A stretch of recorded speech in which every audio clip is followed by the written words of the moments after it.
বিসমিল্লাহির রহমানির রহিম। Ideal residential model স্কুলের অনলাইন ক্লাসে আমি মোহাম্মদ হাবিবুর রহমান সরকার, সহকারী শিক্ষক গণিত। তোমাদের আজকে আমি বৃত্ত সম্পর্কিত কিছু অনুসিদ্ধান্ত বোঝানোর চেষ্টা করব। আমি গত ক্লাসে বৃত্তের মৌলিক ধারণা সেগুলো দিয়েছিলাম। আজকে বেশ কিছু অনুসিদ্ধান্ত আছে গুরুত্বপূর্ণ, সেই অনুসিদ্ধান্তগুলো সম্পর্কে আলোচনা করব। তো প্রথমেই আমরা আসি, আমি কিছু অনুসিদ্ধান্ত এখানে লিখে রাখছি। 1 নম্বরটার দিকে লক্ষ্য করো, বৃত্তের যে কোনো জ্যায়ের লম্ব দ্বিখণ্ডক কেন্দ্রগামী। অর্থাৎ একটা বৃত্ত, আমরা যদি একটা বৃত্ত নেই, এরকম একটা বৃত্ত নেই, বৃত্তের কেন্দ্র একটা যে কোনো জ্যা যদি নেই, জ্যায়ের লম্ব দ্বিখণ্ডক, অর্থাৎ এই জ্যাটাকে যদি আমরা সমদ্বিখণ্ডিত করি, একটা লম্ব আট করি, তাহলে কেন্দ্রে যাবে। বৃত্তের যে কোনো জ্যায়ের লম্ব দ্বিখণ্ডক কেন্দ্রগামী। আমি যদি একটা জ্যা নেই, যে এবি একটি জ্যা যদি আমি কল্পনা করি, জ্যাটার উপর যদি একটি লম্ব অঙ্কন করা হয়, সেটা কেন্দ্রে যাবে। এটা যে কোনো জ্যায়ের ক্ষেত্রেই সম্ভব। যেমন এটা একটা আমি জ্যা নিলাম, এটার নাম দিলাম আমি সিডি, এটার উপর যদি আমি একটা যে কোনো একটা লম্ব আট করি, সেটাও কোথায় যাবে?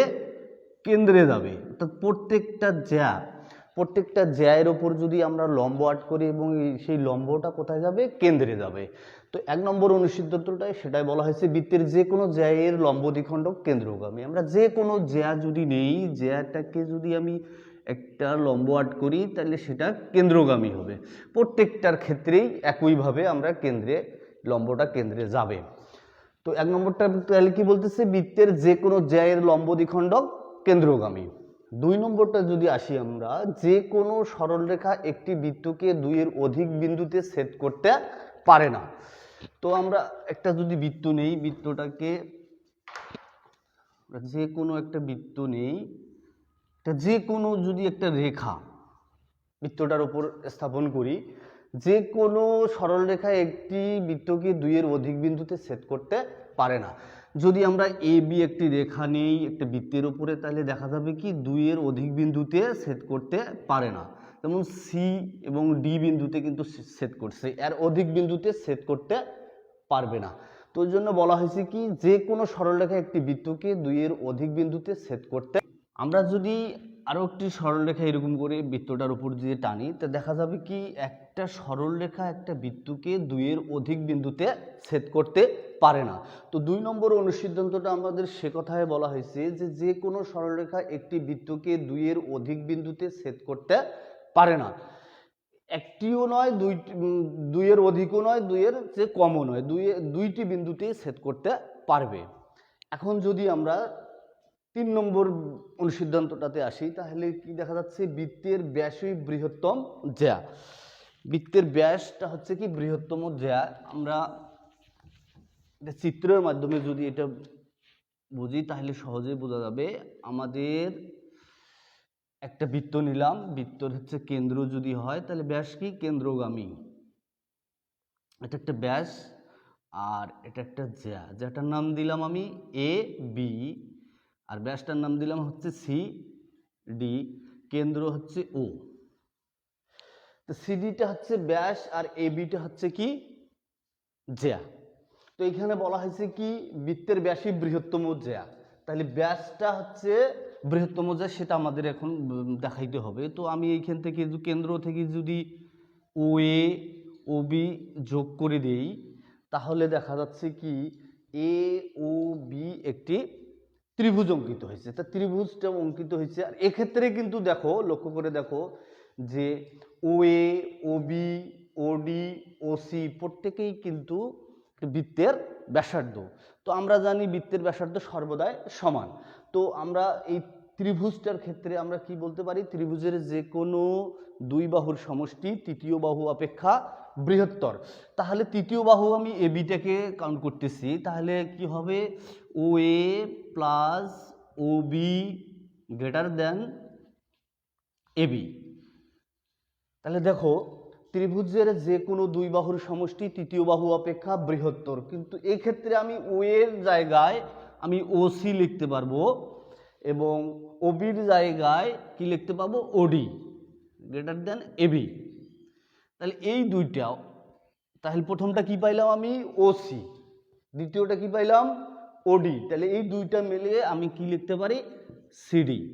তাহলে দেখো এটাই আমার বলছে কথাটা যে কি, সিডিটা এবির চেয়ে বড়। এই প্রমাণটাই আমার এখানে বলছে যে বৃত্তের ব্যাসই বৃহত্তম জ্যা। তো 4 নম্বরটাতে যদি আসি আমরা, তো কি বলছে, সমকোণী ত্রিভুজের অতিভুজকে ব্যাস ধরে একটি বৃত্ত অঙ্কন করলে তা সমকোণী শীর্ষবিন্দু দিয়ে যাবে। এই কথাটার অর্থ এখানে বোঝানো হচ্ছে, চিত্রের মাধ্যমে যদি আমি দেখাই তাহলে একটি এটাকে মনে করো, আমি প্রথমেই যদি আমি একটা বৃত্ত অঙ্কন করি তাহলে সহজে হবে। আমি একটা বৃত্ত নিলাম, এটা একটা ব্যাস নিলাম। তো এইখানে যদি আমি সমকোণী ত্রিভুজ আর্ট করি, মনে করি এটা একটা সমকোণী ত্রিভুজ, আবার যদি আমি এইখানেও একটা সমকোণী ত্রিভুজ আর্ট করি, আবার যদি এইখানেও সমকোণী ত্রিভুজ আর্ট করি, প্রত্যেকটাই কিন্তু সমকোণী ত্রিভুজ। তো সমকোণী ত্রিভুজের অতিভুজ কাকে বলে, সমকোণের বিপরীত বাহুকে অতিভুজ। তাহলে এ বিটা হচ্ছে অতিভুজ, এ বিটা হচ্ছে অতিভুজ। তাহলে দেখো প্রত্যেকটা শীর্ষবিন্দু সমকোণী যেটা অবস্থান করতেছে সেটা কি যাচ্ছে, বৃত্তটাকে স্পর্শ করতেছে। তো এই কথাটা এখানে বলা হয়েছে কি, সমকোণী ত্রিভুজের অতিভুজকে ব্যাস ধরে বৃত্ত অঙ্কন করলে তা সমকৌণিক শীর্ষবিন্দু দিয়ে যাবে। যতগুলাই নেই না কেন, আমরা যদি এই পাশেও নেই কিছু সমকোণী ত্রিভুজ নেই, তাহলেই সেটা কি হবে, শীর্ষবিন্দু দিয়ে যাবে। এই কথাটাই এখানে বলা হচ্ছে। তো আমরা সমকোণী ত্রিভুজের অতিভুজকে ব্যাস ধরে বৃত্ত অঙ্কন করলে তা সমকৌণিক শীর্ষবিন্দু দিয়ে যাবে। তো প্রত্যেকটারে কিন্তু শীর্ষবিন্দুগুলো কি বৃত্তকে কিন্তু স্পর্শ করবেই, এই কথাই বলা হয়েছে। তারপরে দেখো এখানে 5 নম্বরটা কি বলছে, কোনো বৃত্তের অধিচাপে অন্তর্লিখিত কোণ সূক্ষ্মকোণ। অধিচাপ, আমি গত ক্লাসে চাপ সম্পর্কে তোমাদের কিছু ধারণা দিছিলাম। সেটা হচ্ছে কি, বৃত্তের চাপ কিন্তু আমরা যদি এটা একটাকে চাপ ধরি, এ বি দুই চাপে একটা বৃত্তকে দুইটি চাপে বিভক্ত করেছে। একটা যদি নিচ দিক দিয়ে আমি তাকাই তাহলে এ বি, এটা কিন্তু ছোট চাপকে আমি কি বলেছিলাম, যে উপচাপ। আর উপরের দিকে যদি এ বিটাকে কল্পনা করি, এটা কিন্তু কি বড় চাপ, বড়টাকে কি বলছিলাম, অধিচাপ। এখানে বলা হয়েছে কি, যে কোনো বৃত্তে অধিচাপে অন্তর্লিখিত কোণ সূক্ষ্মকোণ। অধিচাপ মানে এইখানে যদি আমি একটা কোণ অঙ্কন করি চাপ বরাবর, তাহলে এটা সূক্ষ্মকোণ হবে। এই কথাটা এখানে বলা হয়েছে যে অধিচাপে অন্তর্লিখিত কোণ, উপরের দিকটা কিন্তু এইটা কিন্তু আমার হচ্ছে অধিচাপ, এটা হচ্ছে অধিচাপ,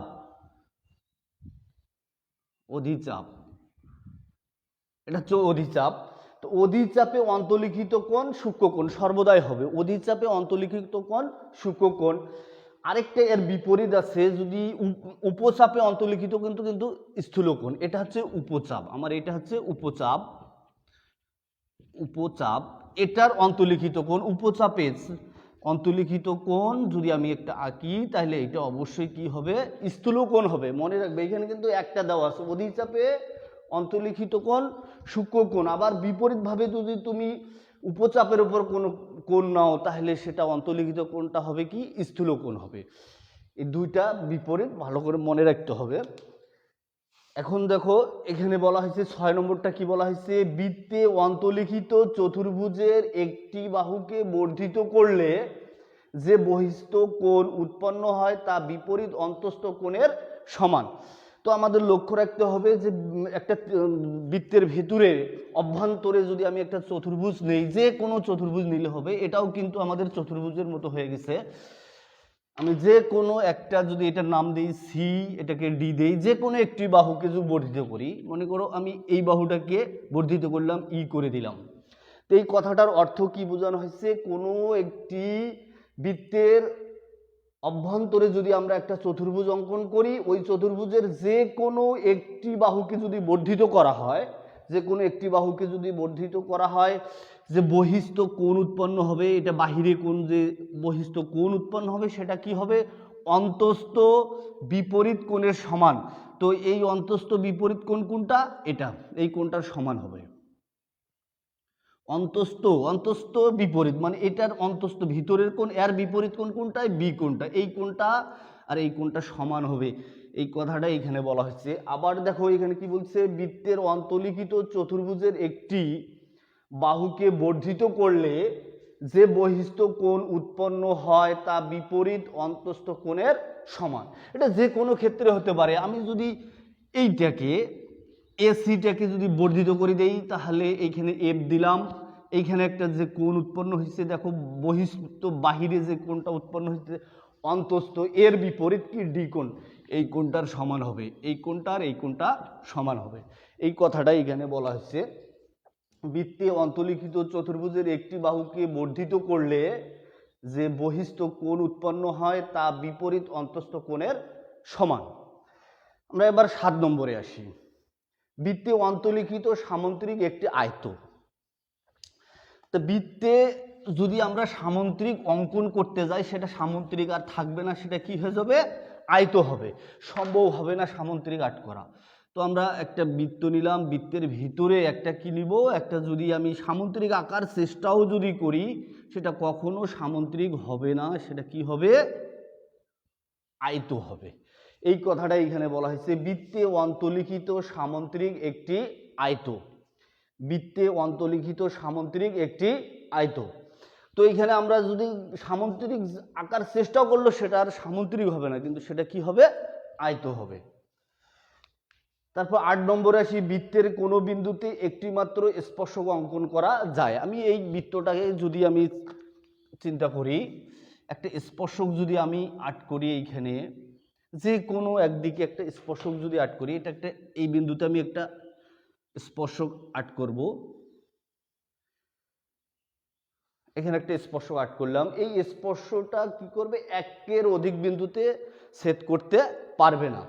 তো আমরা আরেকটা বলছিলাম কি, একটি রেখা দুইয়ের অধিক বিন্দুতে ছেদ করতে পারবে না। ছেদ আর স্পর্শক ভালো করে মনে রাখতে হবে। ছেদটা হচ্ছে দুইয়ের অধিক বিন্দুতে ছেদ করতে পারবে না, আর স্পর্শক একের অধিক বিন্দুতে স্পর্শ করতে পারবে না। এখন যদি আমি 9 নম্বরে আসি, স্পর্শ বিন্দুতে স্পর্শকের ওপর লম্ব কেন্দ্রগামী।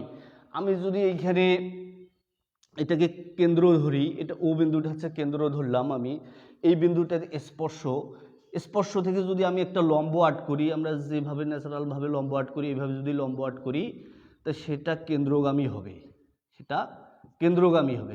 কেন্দ্রের বাইরে যাওয়ার কোনো সুযোগ নাই। সেই কথাটাই এখানে বলা হয়েছে কি, স্পর্শ বিন্দুতে স্পর্শকের ওপর লম্ব কেন্দ্রগামী। আমি যদি স্পর্শক বিন্দুটাতে একটি লম্ব আর্ট করি, সেটা কেন্দ্রে যাবে, সেটা যে পাশে হোক না কেন। আমরা যদি এইখানেও একটা স্পর্শক আর্ট করি এভাবে, এখানেও যদি লম্ব আর্ট করি, তো অবশ্যই সেটা কেন্দ্রে যাবে। এই কথাটাই এখানে 9 নম্বরে বলা হয়েছে, স্পর্শ বিন্দুতে স্পর্শকের ওপর লম্ব কেন্দ্রগামী।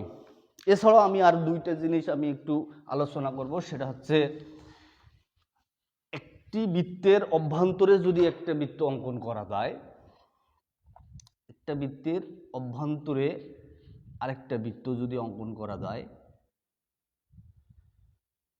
এইভাবে, তো ছোট বৃত্তটার এটা কেন্দ্র ধরলাম, এটা বড় বৃত্তটার। আরেকটা হচ্ছে বহিঃস্পর্শ করে যদি কোনো বৃত্ত অঙ্কন করা যায়, এটার কেন্দ্র এটা, এটার কেন্দ্র এটা, এটা এ ধরলাম, এটা বি ধরলাম, এটা এ ধরলাম, এটা বি ধরলাম। তো প্রথমে বহিঃস্পর্শ, মনে করো এইখানে বহিঃস্পর্শ করেছে। তোমাদের প্রশ্নটা এইরকম আসতে হবে, প্রশ্নটা হবে যে দুইটি বৃত্ত বহিঃস্পর্শ করলে তাদের কেন্দ্রদ্বয়ের দূরত্বটা কি হবে, কিভাবে বাইর করব।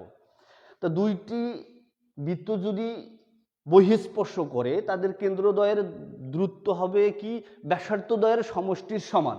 অর্থাৎ বড় বৃত্তটার ব্যাসার্ধটা যদি আমি এটাকে সি হিসেবে কল্পনা করি, এইটাকে, তাহলে এসি, এটা R1 ধরলাম। আর হচ্ছে ছোট বৃত্তটার হচ্ছে ব্যাসার্ধ কি হবে, সিবি, এটা R2 ধরলাম। তাহলে যদি দুইটি বৃত্ত বহিঃস্পর্শ করে তাদের ব্যাসার্ধদ্বয়ের দূরত্বের সমষ্টির সমান হবে। কেন্দ্রদ্বয়ের দূরত্ব ব্যাসার্ধদ্বয়ের দূরত্বের সমষ্টির সমান হবে, অর্থাৎ এই দুইটার দূরত্বটা কি হবে? R1 plus R2। আর যেটা অভ্যন্তরে ছেদ করবে সেটা কি হবে? কেন্দ্রদ্বয়ের বিয়োগফলের সমান। অর্থাৎ এটা যদি আমি ধরি R1, বড় বৃত্তটার ক্ষেত্রে R1 ধরি, তাহলে মাইনাস R2 হবে। তাহলে কি হচ্ছে? যেটা হচ্ছে অভ্যন্তরে স্পর্শ করবে তাদের কেন্দ্রদ্বয়ের দূরত্বটা কি হবে? ব্যাসার্ধদ্বয়ের বিয়োগফলের সমান হবে। আর যেটা বহিঃস্পর্শ করবে সেটা কি করবে? কেন্দ্রদ্বয়ের ব্যাসার্ধের সমষ্টির সমান হবে। তো তোমরা আজকে এই অনুসিদ্ধান্তগুলো একটু ভালো করে আয়ত্ত করে নিবা। আমরা পরবর্তী ক্লাসে এই বৃত্ত সম্পর্কিত কিছু গুরুত্বপূর্ণ উপপাদ্য আমরা প্রমাণ করব। আজকে এই পর্যন্ত। সবাই ভালো থাকবে। Thank you.